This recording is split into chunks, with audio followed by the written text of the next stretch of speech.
Welcome to the School of Love, the place where miracles are normal.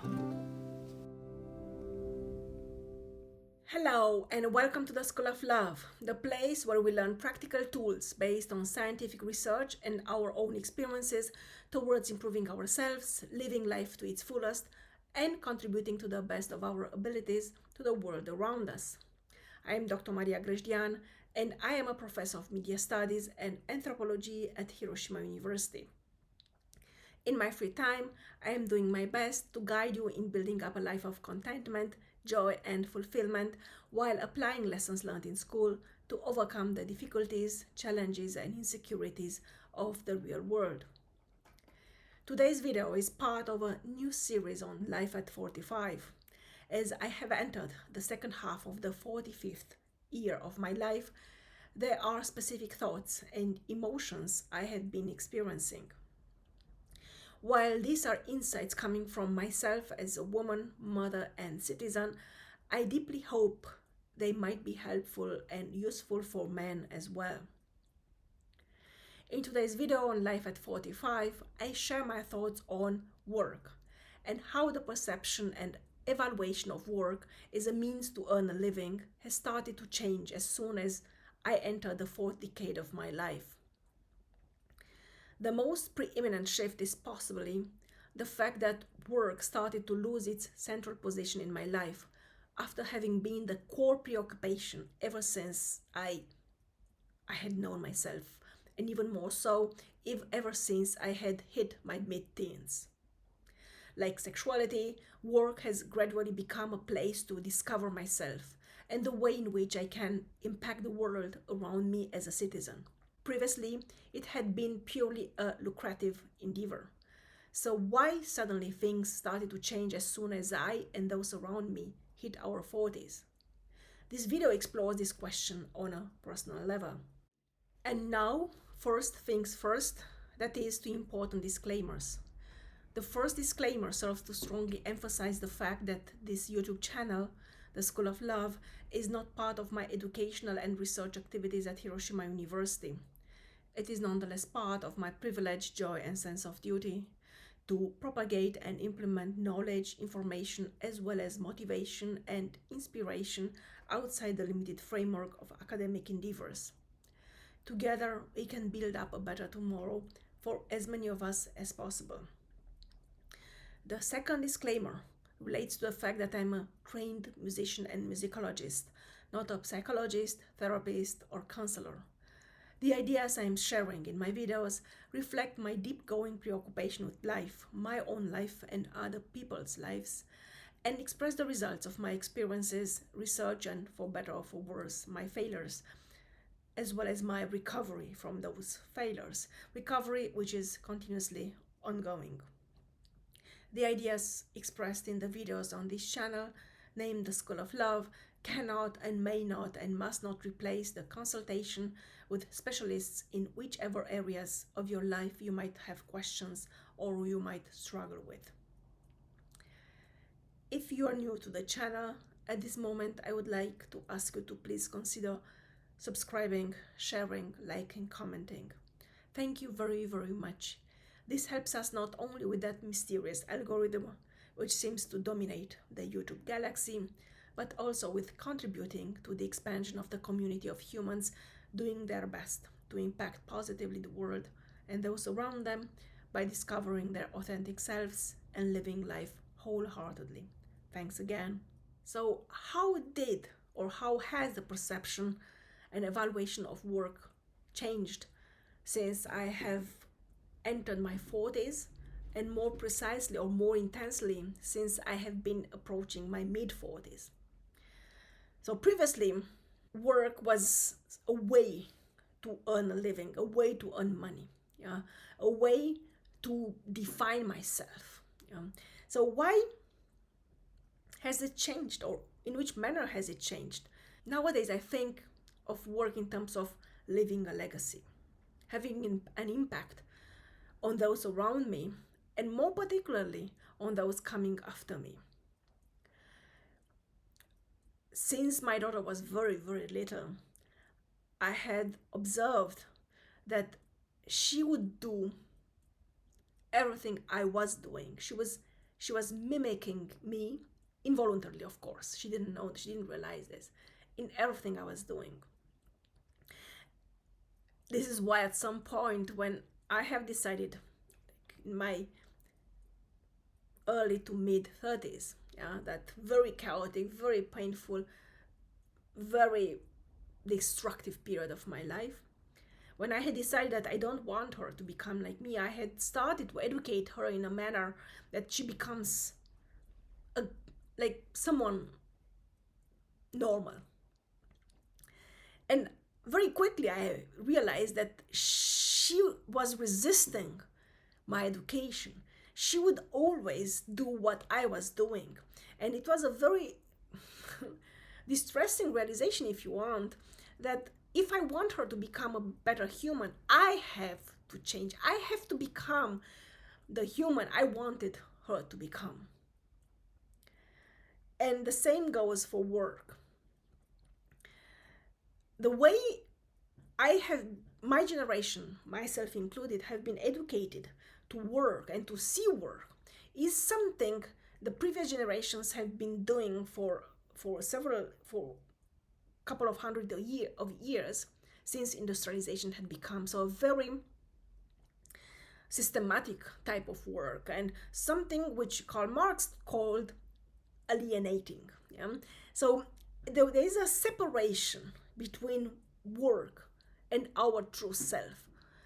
And this was possible maybe when people lived very short lives. Yeah? This was possible until, let's say, 60s, 70s, 80s, where the labor system wasn't so intensive and so taking away such a big chunk of our lives. And more importantly, when people didn't live such long lives, so they didn't have actually time to attain that level of maturity to ask themselves, what the hell am I doing with my life? Nowadays, and my generation, I would say my generation is the first generation which realizes, understands very deeply that we cannot live and keep on living the way previous generations have done. Nobody likes the X generation, yeah? Everybody, we are what they call a sandwich generation. And Simon Sinek has this characterization of the X generation, which I simply love because it is so accurate, hardworking, and overlooked. And this is exactly how I feel. I feel hardworking and overlooked. Nobody cares about us. The baby boomers, they lived in times of growth, and even in Romania, there were of course roughly 10 years, which were really bad, late 70s until late 80s. But nevertheless, they had their formative years, and then they had the 90s, in which they could live a life on their terms. But my generation, we lived in times in which we are really formed, educated, shaped in a way in which it doesn't work anymore. And we are not allowed to educate and shape the next generation in the manner in which we were educated and shaped, because it doesn't work anymore. So nowadays, work, like sexuality, is not simply a way of attaining a goal. It's not simply a way of earning money. It's actually a way of finding one's purpose and of discovering one's sense of purpose, one's direction in life. We see so many people, I see so many people around me, and I see the statistics of people suffering and getting into depression as like since their mid-30s, late 30s, and of course the 40s and onwards. Where does it come from? Of course, we live longer lives, and when we hit our 40s, we realize what's ahead is actually, if we're lucky, equal to what we have left behind, but maybe not. And then we start to ask these hard questions, to ask ourselves these hard questions. What the hell am I doing with my life? And it's not only some of us, we don't ask ourselves these questions. We don't get to the point where we ask ourselves these questions. Some of us, we just are hit by our environment with these questions, and we don't know what to do with them, and we cannot avoid them. They call it midlife crisis. They call that period of time when men and women take younger lovers, much younger lovers. They get divorced, they spend money recklessly, they start to do all sorts of nonsense. But it's more than that, right? It's not just because that we suddenly we have a crisis, an identity crisis. We don't know where we're going. We don't know where we're coming from. It is actually that work, which is a huge chunk of our lives, probably even longer than sleeping. We don't know why are we doing this. Why am I working and sitting in front of a laptop and writing papers and teaching? Why am I being a secretary? Why am I being a salesman? Why am I being a doctor or a lawyer or whatever? Or why am I being a blue collar worker? Or it's the same will go, but I'll talk about this in another video, with marriage, with relationship, with kids. Why am I doing this? And work is central. Work is so fundamental because it is inoculated into ourselves as being the core element of our identity, our ability to survive, our ability to ensure that ourselves and those we care and love, our children, our families, our spouses, our partners, our parents, actually have a way to survive by means of having financial stability.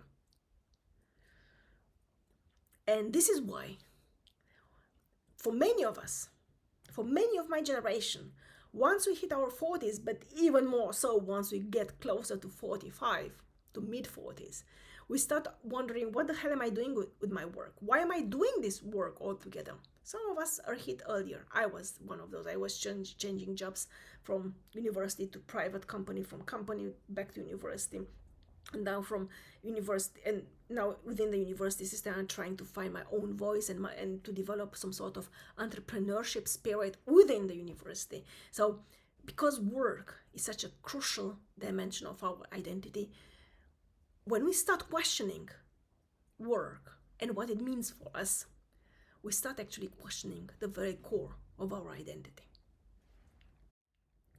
So I hope this helps.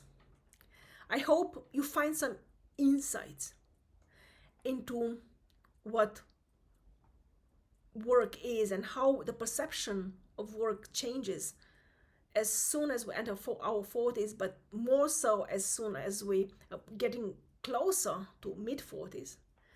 I hope you find your peace the way I did, by taking responsibility and taking over agency for one's own life. Thank you for joining me today. Thank you for listening to me, and I'm looking forward to welcoming you here back again very soon. Love and peace to you all.